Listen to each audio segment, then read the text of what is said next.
Fala pessoal, mais um vídeo aí pro canal, um vídeo semanal e uma análise mais detalhada da corrida, porque é sempre bem difícil estar postando ali depois da corrida e tendo uma análise legal sobre tudo que aconteceu.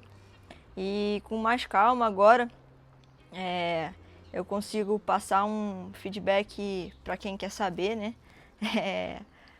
Sobre a minha corrida, sobre as minhas duas corridas aqui na Copa do Mundo. Bom, vamos começar pelo XCC, que foi uma prova em que eu terminei em 12º lugar. Em geral, eu me senti muito bem, consegui espremer demais meu corpo, até mais do que o esperado em números. E, assim, tive uma largada não muito boa, começando a terceira fila por ter faltado a etapa de 9 mestres. E só fui com calma porque era como se fosse um mini XCO, tinha muita subida no XCC, uma subida longa, uma descida, mais ou menos 1 quilômetro, com 50 metros de ascensão cada volta, a gente deu 6 voltas. Então eu sabia que tinha que ser um pouco crescente mesmo a prova, mas a largada é algo que, ao falar do XCO, eu vou falar o que eu preciso melhorar quanto a isso. E finalizando assim o XCC, eu consegui passar muitas posições até a terceira, quarta volta, até que eu achei um grupo ali em que eu estava bem encaixada, não conseguia passar mais para frente e terminei ali no sprint com esse grupo, né? Com essas meninas. Bom, foi uma experiência válida, boa. E acredito que, claro, tem um detalhe ou outro que tem que melhorar, mas é um ritmo que eu acho que eu me encaixei e me senti forte. Agora falando do XCO, tive uma péssima largada e era um ponto-chave ali da corrida.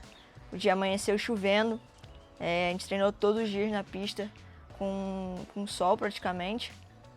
E as raízes estavam bem secas, até que na virada ali do dia, ao amanhecer, começou a chover muito. E a gente era a primeira prova, às 9 horas da manhã, e a gente largou na chuva.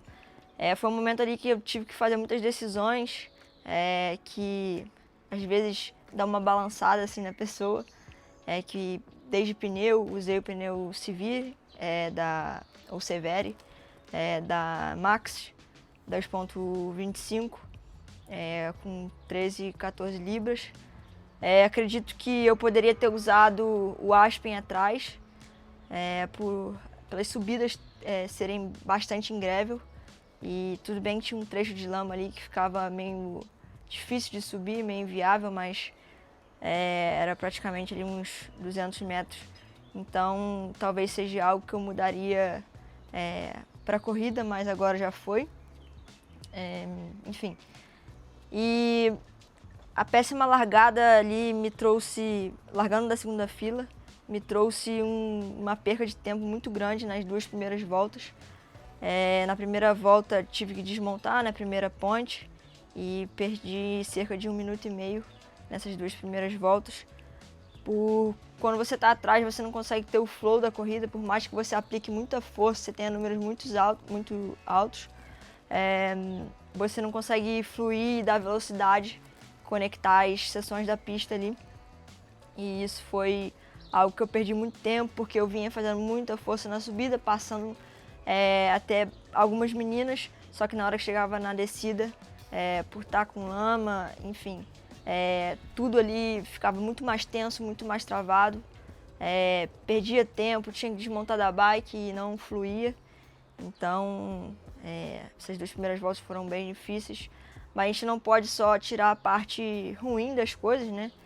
Claro que a gente precisa das partes ruins para evoluir e saber onde melhorar, mas minhas últimas voltas foram bem positivas, com bons tempos, comparando ali com o top 10 da corrida.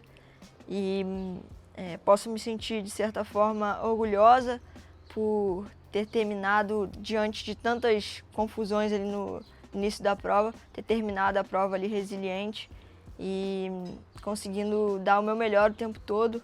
Claro que ninguém que estava ali estava dando o seu mínimo, todo mundo dando o seu máximo, mas é sempre bom olhar aí o lado positivo e o lado negativo para também não ter nem tanto excesso de felicidade, nem tanto excesso de frustração.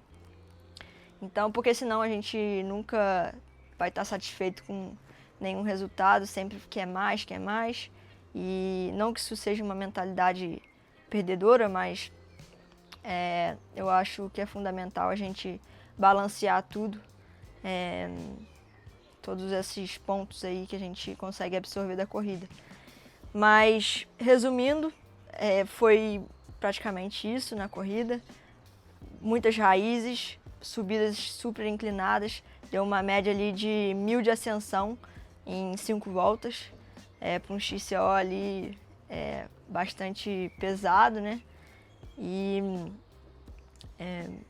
a pista um pouco diferente das características dos outros XCOs da Copa do Mundo, por serem pistas mais rápidas, essa é bem velocidade média bem baixa, mas é bom ter esse mix aí de coisas nas Copas do Mundo e a gente vai se adequando e aprendendo com as coisas que a gente vai passando.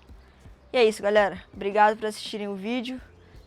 Até a próxima Copa do Mundo de Val di Sole, em que a gente vai acertar alguns pontos aí, fazer alguns treinos para melhorar essa largada, algumas análises de largada.